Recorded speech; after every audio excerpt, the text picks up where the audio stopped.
এনেছো, দুঃখ কি তা বোঝো না? তিনি বাংলাদেশের চলচ্চিত্রের ৮০-৯০ দশকের জনপ্রিয় অভিনেতা। চলচ্চিত্রাঙ্গনে তাঁর প্রথম অভিষেকটা হয়েছিল খলনায়ক হিসেবেই।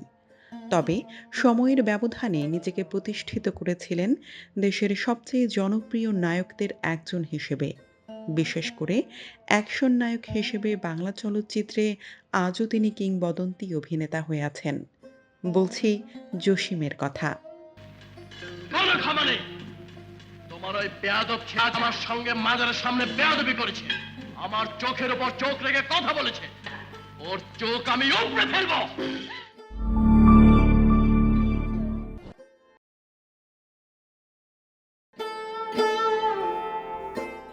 অকাল প্রয়াত অভিনেতা জসিমের পরিচয় একাধিক। প্রথমত, গর্ব করার মতো পরিচয়, তিনি একজন দেশপ্রেমিক মুক্তিযোদ্ধা। তারপর চলচ্চিত্রাভিনেতা। অভিনেতার পাশাপাশি তিনি চলচ্চিত্র প্রযোজক, চলচ্চিত্রের মারপিট পরিচালক এবং চলচ্চিত্র পরিবেশক। চলচ্চিত্রে শুধু জসিম হিসেবে পরিচিত হলেও আসল নাম আবুল খায়ের জসিমউদ্দিন। বাবা ছিলেন পুলিশ অফিসার, শিক্ষাগত যোগ্যতা বিএ পাস।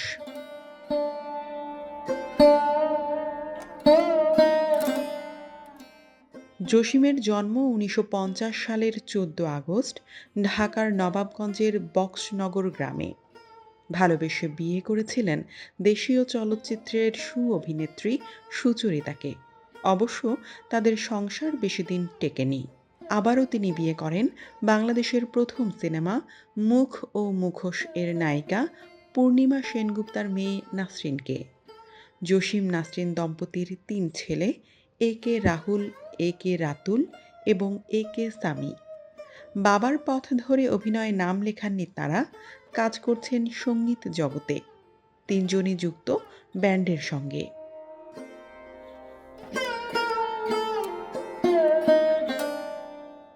জসিম শুধু একজন চলচ্চিত্রকর্মীই নন, ছিলেন বীর মুক্তিযোদ্ধাও।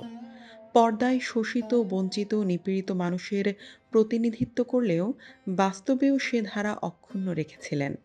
কলেজে পড়া অবস্থায় বাসা থেকে পালিয়ে দেশের দুর্দিনে অস্ত্র হাতে ১৯৭১ সালে ২ নম্বর সেক্টরে ক্যাপ্টেন এটিএম হায়দারের নেতৃত্বে মহান স্বাধীনতা যুদ্ধে একজন সৈনিক হিসেবে পাকিস্তানি হানাদার বাহিনীর বিরুদ্ধে লড়াই করেছিলেন।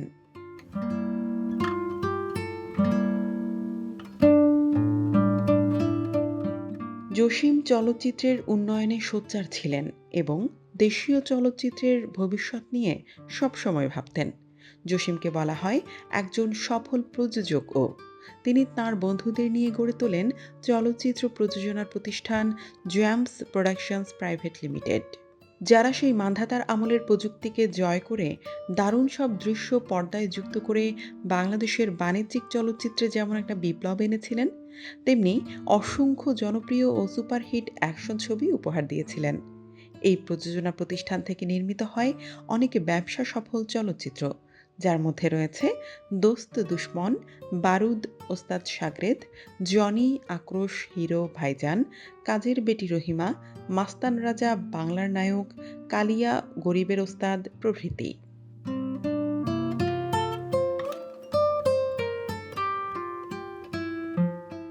স্বাধীনতার পর আধুনিক বাংলা চলচ্চিত্রের এগিয়ে যাওয়ার পেছনে জসিমের অবদান অনস্বীকার্য। জসিম ছিলেন সাধারণ মারকুটে এক্সট্রা ভিলেন, ভালো অ্যাকশন জানতেন। তারই অভিনয় প্রতিভার গুণে হয়ে যান জাঁদরেল খলনায়ক। যে কুত্তা কামড়াতে পারে না তাকে পুষে দিলাম, নিয়ে দেখে বেঁধে ঝুলিয়ে রাখ। বাংলা সিনেমায় মারপিটকে এক ভিন্ন উচ্চতায় নিয়ে যাওয়ার ক্ষেত্রে জসিম গুরুত্বপূর্ণ ভূমিকা পালন করেন। তারই ধারাবাহিকতায় তিনি বনে যান বাংলাদেশের অ্যাকশনধর্মী বাণিজ্যিক চলচ্চিত্রের অ্যাকশন ধারার অন্যতম পথপ্রদর্শকও। মূলত বাংলা চলচ্চিত্রের ফাইটিং গ্রুপের শুরুটা তাঁর হাত ধরেই হয়েছিল।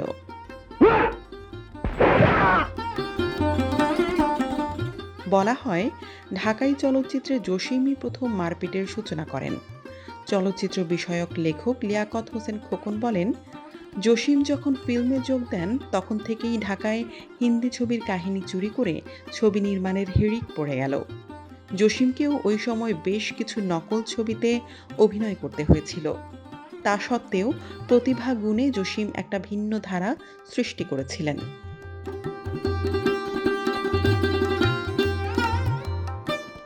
জসিমের বৈচিত্র্যময় অ্যাকশন বাংলাদেশি চলচ্চিত্রে ইতিহাস সৃষ্টি করা। তার দোস্ত দুশমন, মোহাম্মদ আলী, সারেন্ডার, লালু মাস্তান, কালিয়া, আখেরি মোকাবেলা, কাজের বেটি রহিমা, হিংসা, স্বামী কেন আসামি, মেয়েরাও মানুষ, এই ছবিগুলোতে অ্যাকশন ছিল দুর্দান্ত। কে তুই? তোদের মৃত্যুদূত আলী, মোহাম্মদ আলী আমার নাম। জসিমের চোখের রাগী এক্সপ্রেশনে রগ ফুলে গিয়ে একটা ভয়ঙ্কর মূর্তি ভাসে। তার সাথে কপালের সামনের দিকে ঝুলে থাকে চুল। এটা ছিল তার স্টাইল। জমকালো অ্যাকশন কস্টিউম ব্যবহার করতেন তিনি। গাছের গুঁড়ি দিয়ে ঢাল বানিয়ে ফাইটিং করতেন। বিদেশি অজানা অস্ত্র বা বন্দুক ব্যবহার করতেন, যেগুলো তখনকার ছবিতে ছিল না। জসিমের বৈচিত্র্যময় অ্যাকশন ক্ষেত্রবিশেষে তৎকালীন বলিউডের সানি দেওল, সুনীল শেঠি, সঞ্জয় দত্তদের থেকে ভালো ছিল, আর টলিউড থেকে তো এগিয়ে ছিলই। সৎ সততা নেয় ওসব কতগুলি মানদাতার আমলের শব্দ, যা শুধু ডিকশনের পাতায় খুঁজলে পাওয়া যাবে, বাস্তবে পাওয়া যাবে না।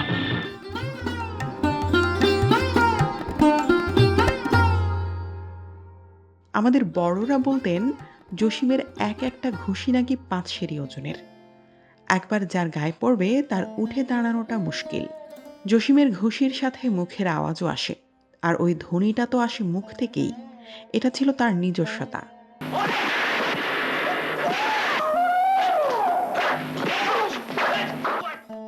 অভিনেতা এটিএম শামসুজ্জামান একবার স্মৃতিচারণায় বলেছিলেন, জসিম তাকে দেখিয়ে দেওয়ার পরেও ভুল করাতে ঘুষি খেতে হয়েছিল, তারপর শুটিং প্যাক আপ করতে হয়েছে।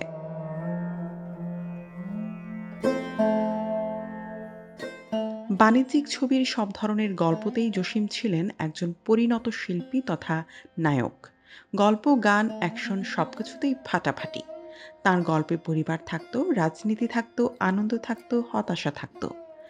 গরিবের সংসার বা লক্ষ্মীর সংসার যেমন পারিবারিক গল্পের অসাধারণ ছবি, তেমনি অ্যাকশন থাকে ঘাত প্রতিঘাত, বিশ্বনেত্রীর মতো দুর্দান্ত রাজনৈতিক ছবিতে। আমি তোমাকে কিছু কথা দিচ্ছি, আমি সব অন্যায়কে ছেড়ে দেব, সব ছেড়ে দেব। জসিমের অভিনয়ে নিজস্ব একটা ধরন ছিল। তাকে অন্য অভিনেতা থেকে সহজে আলাদা করা যায় একমাত্র তার দরাজ কণ্ঠে সংলাপ প্রক্ষেপণ দিয়ে। তিনি কষ্টের দৃশ্যে সাবলীল অভিনয় দিয়ে যেমন সবাইকে আবেগে ভাসাতেন, তেমনি মারাত্মক কিংবা অ্যাকশন দৃশ্যে কঠোর। টাকা দিয়ে আমাকে কিনতে চাও? টাকা দিয়ে কিনতে চাও আমার বোনের ভালোবাসাকে? লাঠি মারি তোমার টাকায়। সর্বোপরি রাফ অ্যান্ড টাফ হিরোর ইমেজ গড়ে তুলে সিনেমা দর্শকদের প্রাণপ্রিয় নায়ক হিসেবে নিজেকে প্রতিষ্ঠিত করেছিলেন জসিম। চলচ্চিত্রে ইতিবাচক চরিত্রে জসিমকে সবসময় পিছিয়ে পড়া মানুষের দাবি আদায়ে প্রতিনিধি হিসেবে দেখা যায়।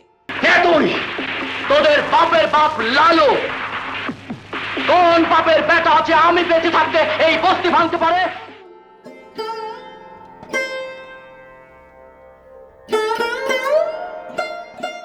জসিমের অভিনয় জীবন শুরু হয়েছিল খলনায়ক হিসেবে, পরে নায়ক হিসেবে প্রতিষ্ঠা পান। জসিম প্রখ্যাত অভিনেতা আজিমের হাত ধরে চলচ্চিত্রে আসেন। 1972 সালে নায়ক আজিম পরিচালিত দেবর ভাবি চলচ্চিত্রের মাধ্যমে বাংলা চলচ্চিত্রে তার অভিষেক হয়। জসিম খলনায়ক চরিত্রে দেবর ভাবিতে অসাধারণ অভিনয় করে পরিচালকদের দৃষ্টি আকর্ষণ করতে সমর্থ হন। করিমের খুব পর পেরেছে না, কিন্তু আর পড়তে দেব না। আমার নাম রুস্তম। 1973 সালে মুক্তি পাওয়া বাংলাদেশের প্রথম অ্যাকশনধর্মী চলচ্চিত্র রংবাজে অ্যাকশন ডিরেক্টর হিসেবে দেশব্যাপী তোলপাড় সৃষ্টি করেন জসিম। তার কয়েক বছর পর সুভাষ দত্তের পরিচালনায় সবুজ সাথী সিনেমায় প্রথম প্রধান নায়ক হিসেবে অভিনয় করেন। এই ছবিতে জনপ্রিয়তা পাওয়ার পর খলনায়ক হিসেবে আর অভিনয় করেননি তিনি। আত্মপ্রকাশ করেন নায়ক হিসেবে এবং মৃত্যুর পূর্ব পর্যন্ত নায়ক হিসেবেই 120টিরও বেশি সিনেমায় অভিনয় চালিয়ে যান। খলনায়ক হয়ে যান জনপ্রিয় নায়ক, অ্যাকশন কিং হিরো। যেদিন যাবি স্বামীর ঘরে ভাইয়ার কথা ভুলিস না রে। অ্যাকশন পরিচালক হিসেবে চলচ্চিত্রে আসা জসিম শুরুর দিকে ছোটখাটো দৃশ্যে অভিনয় করতেন। পরবর্তীতে 1977 সালে চলচ্চিত্র পরিচালক দেওয়ান নজরুলের দোস্ত দুশমন ছবিতে খলনায়কের অভিনয় করে আলোড়ন তোলেন এবং পরিচিতি পান। কতজন ছিল? সর্দার দুজন। দুজন। ছবিটি অমিতাভ বচ্চন, আমজাদ খান অভিনীত হিন্দি সিনেমা শোলের রিমেক। জসিম অভিনয় করেন আমজাদ খানের অভিনীত চরিত্রে। বলা হয় এই চরিত্রটি করার জন্য জসিম প্রায় 20 বার শোলে চলচ্চিত্রটি দেখেছিলেন। তার অভিনয় দেখে গব্বর সিং চরিত্রে রূপদানকারী আমজাদ খান প্রশংসা করেছিলেন বলে শোনা যায়। এরপর একের পর এক সিনেমায় অভিনয় করে সিনেমা প্রেমীদের মনে জায়গা করে নেন তিনি। দোস্ত দুশমন ছবিতে খলনায়ক চরিত্রে অভিনয়ের জন্য ব্যাপকভাবে প্রশংসিত জসিম পরে আরও 70টিরও বেশি সিনেমায় খলনায়ক ও প্রধান অপ্রধান চরিত্রে অভিনয় করেন। সেসব সিনেমার মধ্যে রয়েছে রাজদুলারি, তুফান, জবাব, বারুদ, সুন্দরী, কসাই, অভিযান, লালু মাস্তান, নাগনাগিনীর প্রেম, কালিয়া, বাংলার নায়ক, গরিবের ওস্তাদ, ভাই বোন, মেয়েরাও মানুষ প্রভৃতি। আমারে ডাকছেন হুজুর? আমি ইমান আলী। খল চরিত্রের মাধ্যমে চলচ্চিত্রে অভিনয় শুরু করলেও পরবর্তীকালে নায়ক হিসেবেও জসিম সফলতা পেয়েছিলেন। নায়ক হিসেবে অভিনীত তার প্রথম চলচ্চিত্র দেলোয়ার জাহান ঝন্টু পরিচালিত ওমর শরীফ। যে তলোয়ার বাজের আঘাতে আমার পিতার মৃত্যু হয়েছিল, সে যদি বেঁচে থাকে তাহলে আজ আমি তাকে জিন্দা ছাড়বো না। আর নায়ক হিসেবে তার প্রথম মুক্তিপ্রাপ্ত চলচ্চিত্র ফখরুল হাসান বৈরাগী পরিচালিত মোকাবেলা। এই ছবিতে তিনি নায়ক হিসেবে দর্শকপ্রিয়তা অর্জন করেছিলেন। দিলরুবা, দিলরুবা।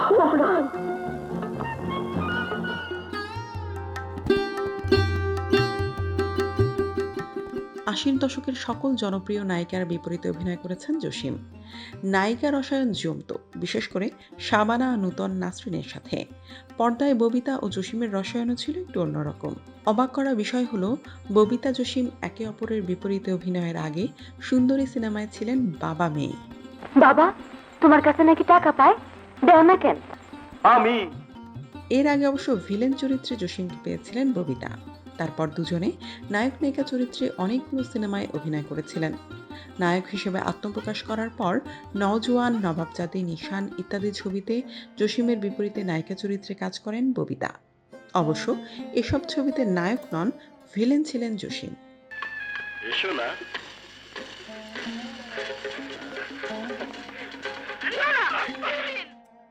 অভিনেত্রী ববিতা বলেন, নায়ক ও নায়িকা হিসেবে খ্যাতি কুড়িয়েছেন এমন অনেকের পেছনেই রয়েছে নামি দামি প্রযোজক, পরিচালকের পৃষ্ঠপোষকতা। কিন্তু জসিম ভাইকে দেখলাম ব্যতিক্রম। তাকে কেউ সুযোগ দেয়নি, শূন্য থেকে শুরু করেছিলেন তিনি। নিজেই নিজেকে গড়েছেন, নিজের যোগ্যতা দিয়ে প্রমাণ করেছেন কারো সাহায্য ছাড়াও বড় হওয়া যায়, প্রতিষ্ঠিত হওয়া যায়। তবে শাবানা ও রোজিনার সাথে জসিমের জুটিই সবচেয়ে দর্শকপ্রিয়তা অর্জন করেছিল। জসিমই দেশে একমাত্র নায়ক যিনি কিংবদন্তি অভিনেত্রী শাবানার সঙ্গে প্রেমিক এবং ভাইয়ের চরিত্রে অভিনয় করেন। দুটি চরিত্রই দর্শক সাদরে গ্রহণ করেছিলেন। বাবাকে বলবে তুমি আমাকে বিয়ে করতে চাও। তোমার বাবা রাজি হবেন কেন? সারেন্ডার ছবিতে শাবানার প্রেমিক হিসেবে যেমন সফল হন, তেমনি সফলতা পান অবদান ও মাস্তান রাজা ছবিতে জসিমের বড় বোন হিসেবে। কারণ তুই এখন নিজেই মানুষ নস। আপা, না, ওই নামে আমাকে আর ডাকবি না। শাবানা বলেন, নায়ক হবার আগে জসিম আমার সাথে ক্যামেরার সামনে এসেছেন ভয়ঙ্কর ভিলেন হিসেবে। বৃদ্ধ পিতার ভূমিকায় আবার নায়ক হবার পর কখনো ভাই, কখনো দেবর, কখনো প্রেমিক, কখনো স্বামী হয়ে অত্যন্ত নিষ্ঠার সাথে তিনি এগিয়ে গেছেন। আসলে নিষ্ঠা ও পরিশ্রম গুণে জসিম একজন সামান্য অভিনেতা এবং ফাইট পরিচালক থেকে নামী নায়ক হতে পেরেছেন। জসিমের সবচাইতে বড় গুণ হলো তার বিনয়ী ব্যবহার ও বিস্ময়কর ধৈর্য। সত্যিকারের একজন ভদ্র মানুষ তিনি। জসিমের সাথে ভিলেন রসায়ন জমত আহমেদ শরীফ ও জাম্বুর সাথে। আহমেদ শরীফের সাথে স্বামী কেন আসামি, কালিয়া, বাংলার নায়ক, ঘাত প্রতিঘাত, মাস্তানের রাজা, গরিবের ওস্তাদ, আখেরি মোকাবেলা ছবিগুলোতে অনবদ্য লড়াই ছিল দুজনের। তুই মানিয়ে ফেলেছিস, এখন যা হাতে তুই বলে বসে থাক, যা বলে বসে থাক। আশিক প্রিয়া ছবিতে আহমেদ শরীফের হাতের আস্ত একটা তলোয়ারই বাঁকা করে ফেলে জসিম। গরিবের ওস্তাদ ছবিতে বোনের সংসার বাঁচাতে আহমেদ শরীফের কথায় পেটের ভাত বের করে দেয় নিজের পেটে নিজে ঘুষি মেরে। এভাবে তাদের মধ্যে শেয়ানে শেয়ানে টক্কর হতো।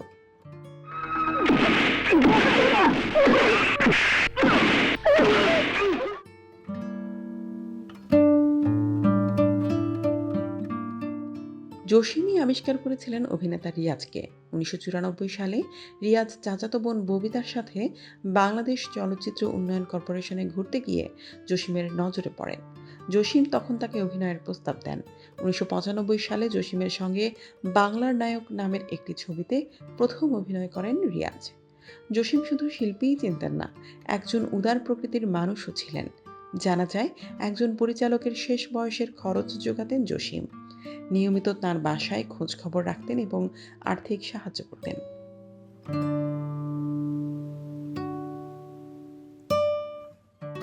জীবন কেন এত রং বদলায়, কখনো কালো মেঘ, কখনো ঝোড়ো বেগ, কখনো প্রেমের আবেগ এসে নিজেকে জড়ায়। জসিম অভিনীত বেশ কিছু সিনেমার গান এখনো সমান জনপ্রিয় এবং কালোত্তীর্ণ। সেসব গান শুনলে অভিনেতা জসিমকে কিছু সময়ের জন্য হলেও দর্শকরা নতুন করে সামাজিক মাধ্যমে খুঁজে বেড়ায়। সে সকল সিনেমার ভালো লাগার কয়েকটি গানের মধ্যে রয়েছে সবাই তো ভালোবাসা চায়, রুমাল দিলে ঝগড়া হয়, বাতাসটা এসে কি বলে গেল, রুবি, হাজার জনের মাঝে একজনই শুধু তুমি, তুমি ছাড়া কাটে না, পৃথিবী আমায় ভুলে যাও, ভালোবাসা ভালোবাসা, ভালোবাসা কখনো হয় না পুরনো, ভাই আমার ভাই তুমি, আশা ও আশা আমার ছোট বোন, ও তুই কাঁদিস না রে বোন ইত্যাদি।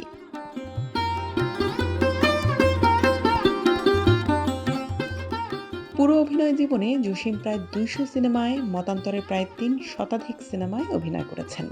এর মধ্যে উল্লেখযোগ্য হল এপার ওপার, এক মুঠো ভাত, বাহাদুর, আসামি হাজির, মহেশখালীর বাঁকে, প্রতিজ্ঞা, লাভ ইন সিঙ্গাপুর, মান সম্মান, গাদ্দার, নাজমা, লাইলি মজনু, জিদ্দি, ভরসা, পরিবার, বিজয়, ছোট বউ, ওমর আকবর, লাল গোলাপ, স্বামীর আদেশ, নিঃস্বার্থ, হাবিলদার, বুকের ধন, নিষ্ঠুর, নিষ্পাপ, টাইগার, চিরশত্রু, পরাধীন, দুই রংবাজ ও লাট সাহেব অন্যতম। তুমি আমার তাল পাতা। জসিম অভিনীত আরও বেশ কিছু সিনেমার মধ্যে রয়েছে জিঘাংসা, বিচার, ডাকু মনসুর, দুই রাজকুমার, কাজল রেখা, দাতা হাতেমতাই, মিন্টু আমার নাম, শাহজাদা, গুনাহগার, বিজয়িনী, সোনাভান, নাগনাগিনী, জাদুনগর, হুরে আরব, লুটেরা, শাহী দরবার, বাঁধনহারা, সেলিম জাভেদ, আলী আসমা, যুবরাজ, চিৎকার, ঘরের বউ, গাদ্দার, চ্যালেঞ্জ, হাসান তারেক, সালতানাত, মহল, কুরবানি, অশান্তি, ধর্ম আমার মা, সুখ শান্তি, আদিল, বিস্ফোরণ, ধনরত্ন, ন্যায় অন্যায়, শান্তি অশান্তি, নাগনাগিনীর প্রেম, 5 রাইফেলস ইত্যাদি।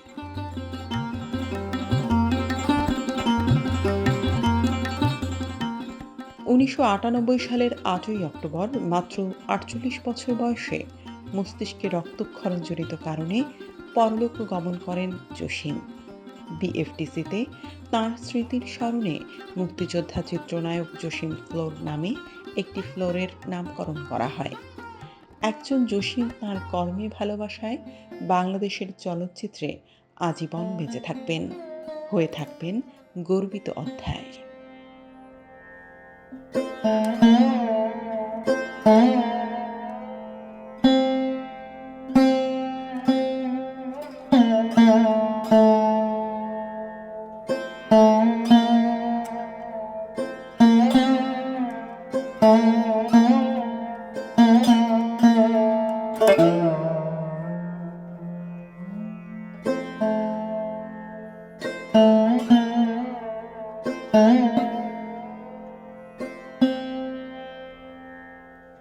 Thank you.